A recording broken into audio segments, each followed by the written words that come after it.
Want to do better? Then it's time to change the story. Welcome to our show about new visions currently transforming the world through the confluence of art, tech, and innovation. And now your hosts, Michael Ashley and Neil Sahota. Hey, welcome everybody to another episode. Our guest today is retired Senator Joe Dunn. He is the chairman of the board of the nonprofit called Zero Abuse Project that helps protect kids against childhood sexual abuse, as well as a special advisor to the dean of the UC Irvine Law School. So let's welcome Joe to the show.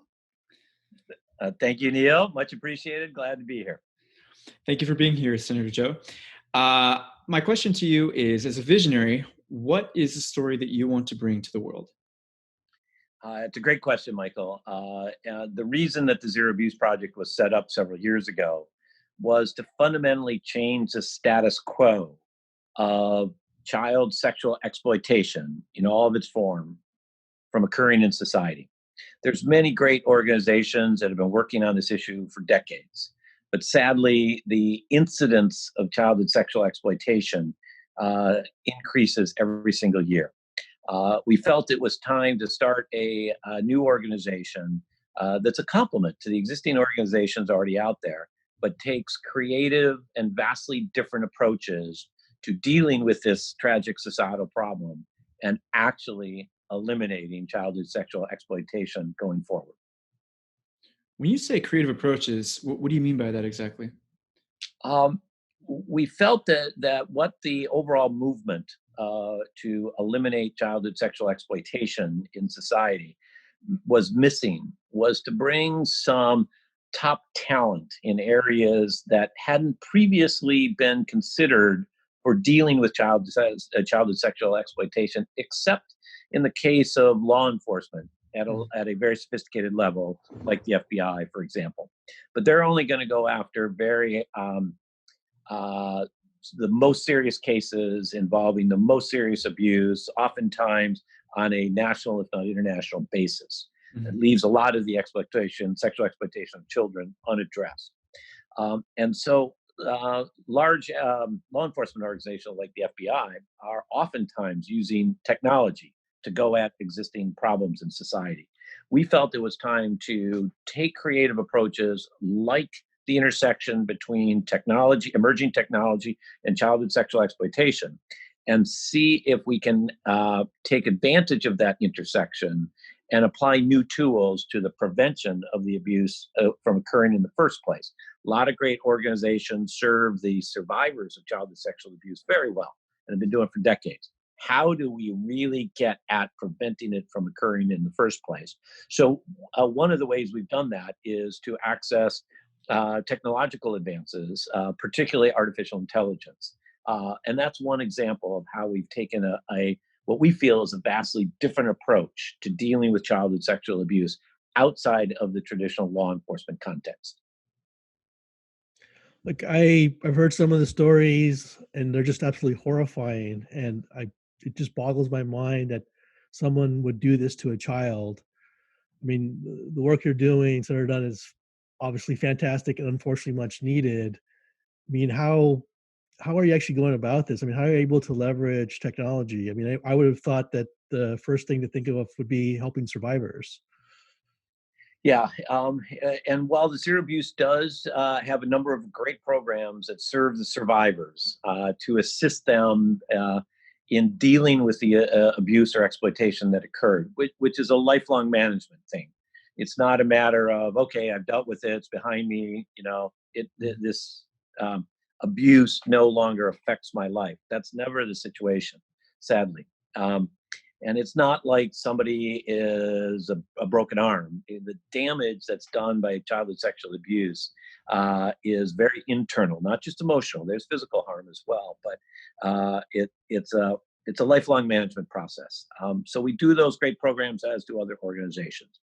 But what we thought is, as we looked at the universe of childhood sexual exploitation, there are obviously many players, sadly, that give rise to it. Of course, most notoriously, the predators themselves. Top of the list, nobody questions them. But unfortunately, there are other players in society that, not that they intentionally want to see it occur, but through their own actions give a platform for abuse to occur.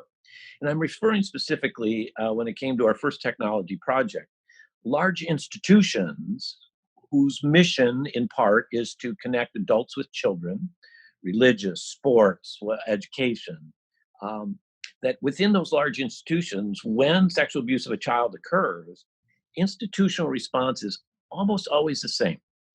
Cover up, cover up, cover up, cover up, hide, hide, hide, hope nobody figures it out. Let's get past legal statute limitations, criminal and civil, and then we've escaped. They may turn over the predators eventually to law enforcement, but oftentimes the abuse was long ago and the criminal statute limitation has expired against the predator.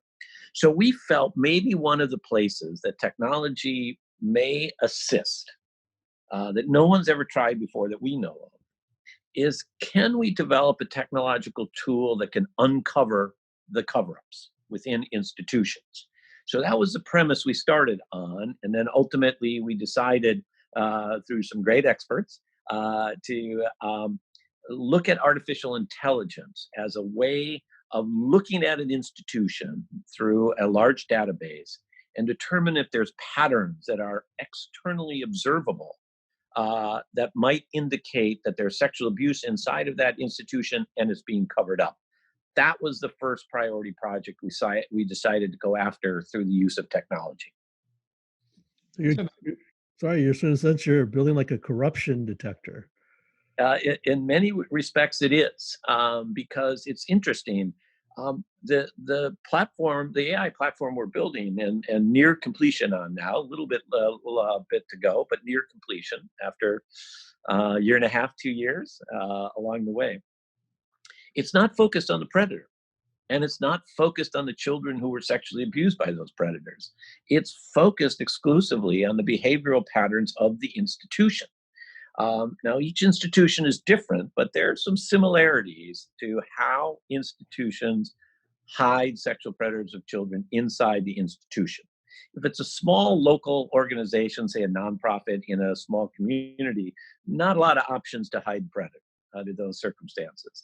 But in large institutions that are spread regionally, nationally, and sometimes internationally, they've got maximum flexibility to take a predator out of one community and hide them in another community, all under the umbrella of the same institution. So many of us who have been dealing with this challenge in society for decades, for me, over 35 years in a variety of different roles I've had professionally, if we can find a way to uncover the cover-up of institutions, that deprives a predator from the platform by which they feel safely access children and groom them for sexual exploitation. And if we can take away those platforms for predators to engage in, of course, predatory behavior, the likely incidence of childhood sexual abuse will decrease dramatically. Not because we've decreased the number of predators, sadly. It's just their opportunity to abuse has been diminished dramatically. Not a cure-all, but let's get institutions out of the game of covering up these predators. And right now, we have to change the status quo. So the risk calculation of a large institution is it's more risky for us to hide the predators now than it was previously. And that's really the premise that we've been after with this platform. To use the phrase of one of our top strategists, we're changing the risk calculation of large institutions on this issue through the use of artificial intelligence. Because a big part of this show is about putting forth visions, and because what you're talking about is affecting real systemic change, it's not about putting a Band-Aid on something, it's about going at it at its source. I wondered if you could talk to us about the idea. Let me back up and say, what my understanding about abuse is that if you perpetuate it, it just goes on, right? One person's abused and then it spreads and it goes on and it's insidious in that way. So I wonder if you could give us a vision now. Let's imagine it's several years from now, your work is very successful. What does that look like when we begin to end the cycle? What is that positive vision years from now as we begin to change this story? Our vision, Michael, is very simple and very clear. Although, as everyone would agree, it's daunting, but that's okay. We'll take the challenge. It's to, in the as nearer term as possible, is to reach a point where the sexual exploitation of children never occurs again. And I understand that most observer would say, well, that's a lofty goal. And the answer is, yeah, it is. And we're willing to embrace it because, frankly, that's the only acceptable goal. Can you imagine an organization that says, well, we just want a little bit less of sexual abuse of children? No, there's never a time that it is right or appropriate to sexually abuse a child. I don't care what the excuse is, and there are many. If you ever do a lot of interviews of sexual predators of children, the excuses they give for their behavior are stunning. And they frankly are convinced that they're right. They're sociopaths. They're not lying to you. They've convinced themselves. It was good for me to do that to that child. Addressing how to, quote, fix a predator. Many institutions have worked on this. They've tried many options over the last 100 years, some very extreme. But the one thing about a sexual predator of children, the act against the child is not driven by sexual impulse. It's driven by control. It's just acted out in a bizarre sexual manner. How do you fix that? How do you identify a predator and fix them? The answer for society globally, no one has figured out a fix. When they have access to children, they will sexually abuse children. It's as simple as that. Most of the predators, interestingly enough, Michael, inside of large institutions, depending upon the institutions, I won't name any right now, but oftentimes they have done examination of how many children have been abused by one given predator. Before most of the predators are taken away from any access to children, at least in the US, on average, they've abused over 50 to 75 children before they're removed from any access to children. Those, you can start adding up the numbers, and it's pretty dramatic. Given that, the extent of that, we felt there was only one mission for the Zero Abuse Project, and that is a world with no sexual exploitation of children under any set of circumstances. Hopefully one day we'll get there. Yeah, absolutely. Oh, it's very disheartening, right? It's very disheartening, but I'm glad that Zero Abuse Project has lofty goals and like the elimination. I mean, trying to do all these things, what are the challenges you guys are actually facing? That is a tremendous question, Neil. And as you know yourself, because you've been exposed to much of the work of zero abuse over the last few years, one of our challenges in dealing within, let's just say here in the United States, this challenge, and we understand why, but the average person on the street, this is such a horrific, well, it is criminal behavior, obviously, but it is such a horrific act that the average person, and we get why, just doesn't want to think about it. They know it exists, but to think about it, to think about the act that act that adult would do to that child, for all of us, it's just easier just to not even wrap our heads around it. And just, I hope somebody else will take care of that. I know it exists. I just can't deal with it. Some of the survivors refer to this as the Ick Factor. It's tough to solve the problem when most of the folks that you would need to rely on en masse to demand change, say from elected officials, just are uncomfortable even thinking about this issue, let alone advocating to solve it in society. So we know that our long-term fight, Neil, requires us to get the issue out in the center stage of society's attention. Because without that, as long as most put it off in the dark shadows of society, we're not going to get the policymakers to do what needs to be done to really root it out. And so we're starting to lay the groundwork for a national plan to have childhood sexual exploitation declared by Congress to be a national health crisis. There's legal magic to that phrase. there have been other instances where other societal challenges have gotten that label and then received billions in federal funding for research and all kinds of issues to cure it. That's how we finally started to get ahead of the AIDS crisis in the 1980s. It was declared a national health crisis. Teenage pregnancy in the early 2000s was declared that. And oftentimes that's the turning point on a challenge in society. We believe that because of the extensive nature of this problem in society, 4 and 10 boys are sexually abused before the age of 16, almost 5 and 10 to 6 and 10 girls in the US. And those numbers are striking. We all want to say that can't be true, but that's been studied over and over again. And so to get to the bottom of why this is occurring, why predators do this, and why institutions cover it up, and everybody turns a blind eye, it's going to require that kind of collective resources and talent to really end it. So that's one of our plans. And one of the challenges to answer your question, Neil, is how do we get over the understandable reluctance of the average person on the street to just not want to get their head around this problem because of the horrific nature of these acts. I'm a parent of 2 little boys, and so it is even very hard for me to go there and even contemplate thinking about this. I can imagine. I haven't heard that term in terms of the Ick Factor, but I very much understand it. It's very hard to put your mind there to even imagine disturbing and ruining such innocence. Is there a way, because we've been talking about getting to a systemic change, is there a way to create a better environment, our day-to-day environment, one in which still compassionate, but we have awareness about this, where more people can be more aware, more people can be proactive, not that we're pointing fingers at anybody, but make a healthier climate. So one, we can prevent this, but also one where we can talk about this in a way that moves it forward, especially to your point that people are reluctant to talk about this.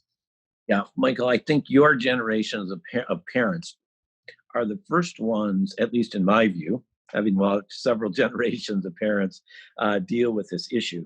Because as you can imagine, any parent who discovers that their child was sexually abused by someone in a position of trust, whether a family member, a priest, a coach, a teacher, in addition to, and of course, first priority, care for my child that's had this happen to him or her, it's the feeling of failure as a parent. Yeah.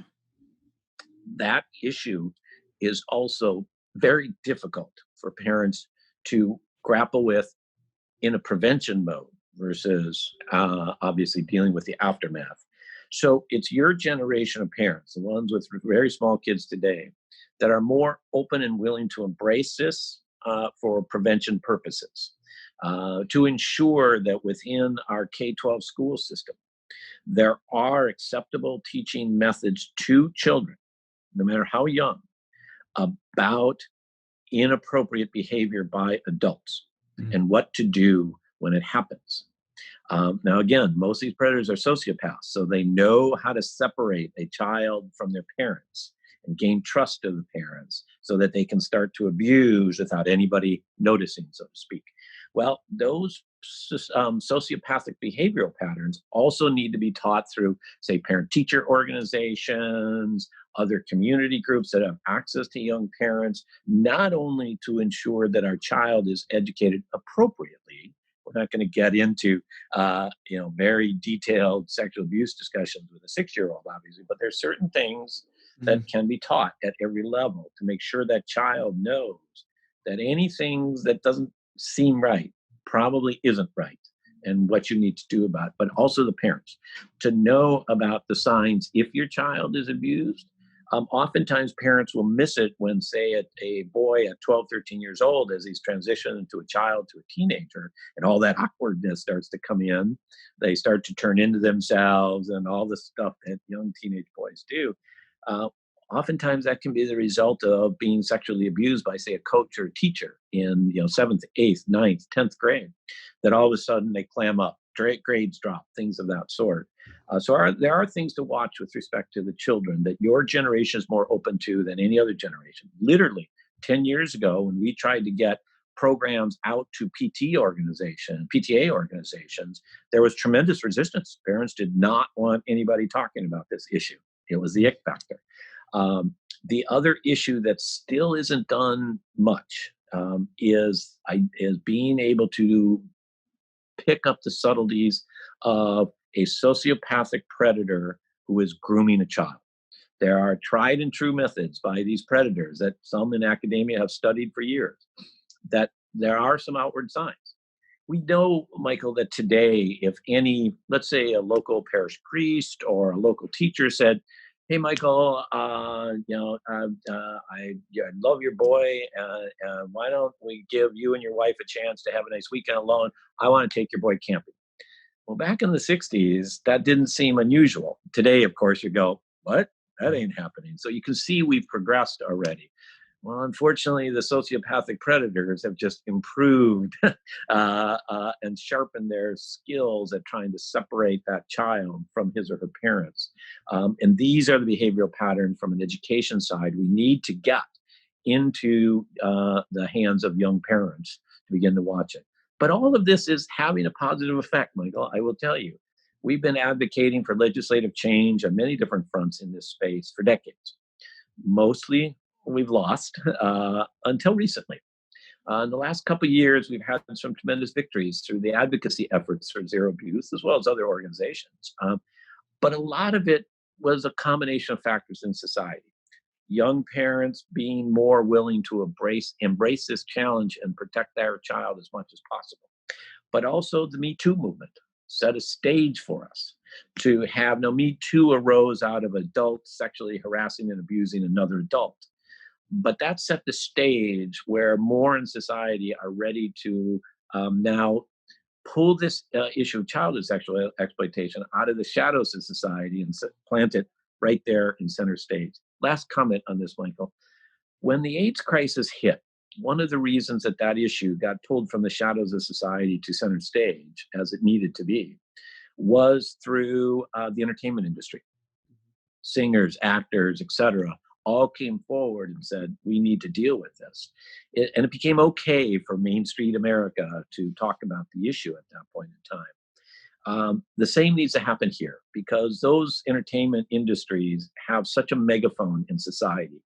For the right players in each of the entertainment segments who have an international following to adopt this issue as their issue would be a huge, huge step forward in bringing this issue center stage so we can honestly and appropriately deal with it. That's not an easy task. It's one thing for an actor to say, I'm going to be, the American Cancer Society spokesperson. Right. Who disagrees with solving cancer? No disrespect intended. Right. Which one of those voices are the ones that want to say, I'm going to be the one to put my credibility on the issue of childhood sexual exploitation? It's a tough ask. Absolutely. It's got to be incredibly difficult. I love the analogy to the Me Too movement. I would guess that as a survivor, though, even as an adult, it's got to be incredibly difficult and probably takes a lot of courage to talk about. How do you get enough of these people to kind of step out and share their stories to kind of trigger this wave? Yeah. Neil, you're absolutely right. Is creating a stage where a survivor who was quietly suffered in many times for years and years and years to step forward and feel safe doing so, that is its own challenge. A little easier now than it was back in the 60s and 70s, of course, but it's still a challenge. And if we accept the numbers that I cited before about 4 and 10 and 6 and 10, then the number of survivors just here in the United States of every type of sexual exploitation of children is massive. And many have stepped forward, more and more each year, thank goodness. But it's still a fraction of the total number, sadly. Well, it's our hope that programs like this and getting you guys out here will definitely help change that. And it's our hope that this does provide needed awareness for your organization and the great work that you're doing. For people that do want to contribute, they want to help, how can they get in touch with you? How can they learn more? Great question. And I'm happy to talk to anybody that's interested in joining this. We now really call it a movement. to protect the children, because that's what it's all about. Really simple, nothing complex about our goal. Right. We want to protect the children, and as long as there's these predators still out there, then children are at risk. But you can get more information on the Zero Abuse through our website. You can also contact me directly, which I'll provide to you and Neil, and you can post for the program. And happy for anyone, whether it be survivor or advocates or others just interested in joining this fight. We welcome you aboard. Well, that's awesome. I think this is a fantastic movement. So we'll make sure to post that contact information in the show notes. So Senator Dunn, thank you so much. I mean, this has been illuminating and unfortunately very sad, but this is one of those things where we definitely need to change the story. So thank you. Yes, thank you very much.